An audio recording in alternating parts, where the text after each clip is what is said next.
Greetings, friends, and welcome to Movie Central, the place to talk about movies, TV shows based on movies, toys based on movies, games based on movies, and theme park rides based on movies. I'm your host, Mr. CCS, and this is my pet gorilla, George. When it comes to Star Wars, each chapter of the saga is always hyped up. I'll go through it one last time. Whenever a Star Wars movie is ready to come out, there is always hype surrounding it. There will be trailers, figures, games, and whatever happens. There's so much to absorb. More on this later. After Star Wars Episode 2, we needed one last chapter in the Star Wars prequel trilogy before the saga of George Lucas's came to a close until 2015's The Force Awakens. But for the time being, this was the final chapter made in a six-film saga. It had to tie up all the loose ends, it had to set up the original trilogy, and most importantly, it had to impress the fans. Did this do that? Well, it's time to finally find out. This is Star Wars Episode 3, Revenge of the Sith, which is not only the best of the prequel trilogy, but my favorite of the Star Wars films. I know, call me heartless. I promise I'll explain, but now it's time to take a look.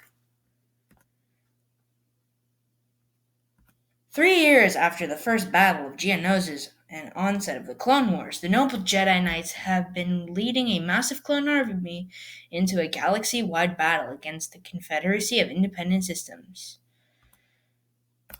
The Supreme Chancellor of the Galactic Republic, played once more by Ian McDiarmid, reveals his true nature as a Sith Lord as he unveils his plot to rule the galaxy by transforming the Republic into the Galactic Empire.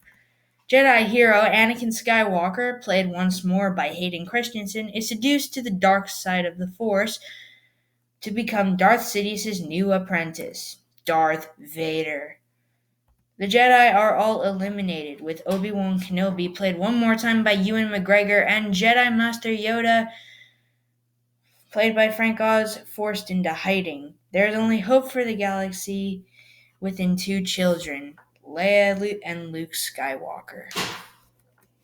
Yep, the most complex story, the darkest story, and again, the best story in the saga. What makes Episode 3 the best of the saga, you may be asking? It all comes down to hype and the challenges it needed to accomplish. After Episode 2 came out, fans were hungry for the last film in the trilogy and potentially the last film in the series. So, of course, many companies, most notably M&M's and Burger King, swept in and made tons of merchandise to keep the hype going. And it turned out that this worked, as the film made more than $800 million at the box office. Wow. Now time for my thoughts, starting with the characters. Obi-Wan Kenobi in this film has finally completed his arc from The Phantom Menace, and Ewan McGregor brings his most emotional and best performance. From being horrified of watching his Padawan murder Jedi, to sneaking into Padme's ship, to leaving Anakin to burn on the lava banks of Mustafar, and delivering Luke to Owen and Beru, he's still my favorite version of Obi-Wan Kenobi. I can't wait to see his next chapter in his new TV show come next year. Padme is still great, but this time she has many heartbreaking moments, and her death is very disturbing to watch and is also very dark. More on the dark stuff later. Just like the last film, Yoda is still awesome. This time we have more emotions for him than we did in The Empire Strikes Back or any of the previous films. When the Jedi die, we cut to Yoda showing emotion. These Jedi are his children, and he's losing all of them within seconds. That's messed up. Again, more on that later.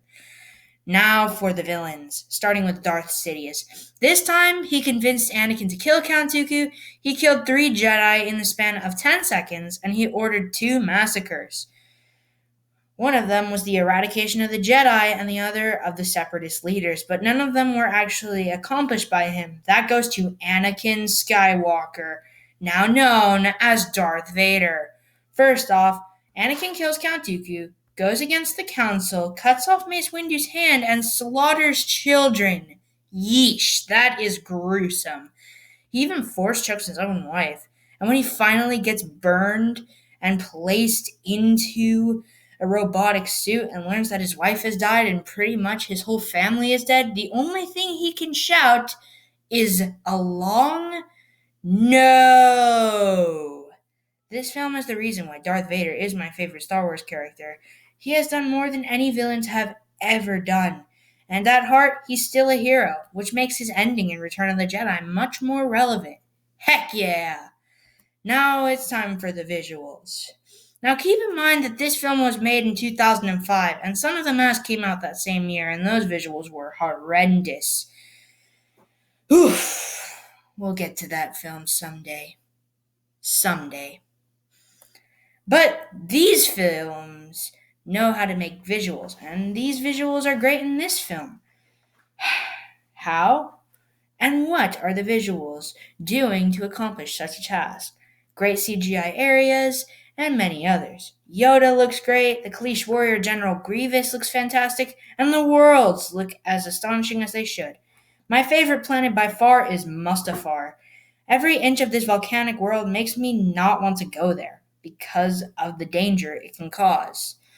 How's the music? As I said in my episode 2 review, John Williams never fails when it comes to his music. He made a very dark and very emotional music. I will definitely leave a link in the description of the full soundtrack. Now, there's the action. This has to be some of the best action in any movie I've seen. Right from the beginning, we get a dogfight, a chase scene, a lightsaber duel, and a very dramatic ending. And yes, all of these scenes are fantastic. We get more lightsaber duels than any of the other movies, those being Anakin versus Count Dooku, Obi-Wan versus Grievous, Palpatine versus Jedi, Yoda versus Palpatine, and my personal favorite, Obi-Wan versus Anakin, now Darth Vader, which leads to the best ending of any of the Star Wars films. And yes, I already talked about it. Now, before I give you my final verdict, I just want to say why this film is my favorite film in the Star Wars universe. I have many reasons, but here are the main reasons. The way it shows Darth Vader. Darth Vader is my favorite villain of all time. Ever since I first saw him in the first Star Wars movie, I was amazed by his armor, his voice, and his deeds. The Empire Strikes Back made him much better. He kills more people, he does many more bad things, and even threatens to kill his own son. In Return of the Jedi, he's a mix of both his personalities in the previous two films, and the ending of his arc is absolutely perfect. When we got to see this trilogy, he started out as an innocent little boy who wanted more than he got. In the second, that arc continues into the next film, where he wanted more than he did as a young boy. And in this film, he gets the power he wants, but at the cost of turning to the dark side, losing his family, and being trapped in a sad life, where he will be haunted until the day he saves the galaxy. That is genius writing right there. The action scenes. When it comes to Star Wars, we have many action scenes. The trench run from A New Hope, the Bespin duel from The Empire Strikes Back, the Death Star duel from Return of the Jedi, the Duel of the Fates from The Phantom Menace, and the Battle of Geonosis from Attack of the Clones. But this was another level. All of the lightsaber duels have weight, and when someone wins, they always win really great. The opening dogfight is not the trench run from A New Hope, but it is a close second.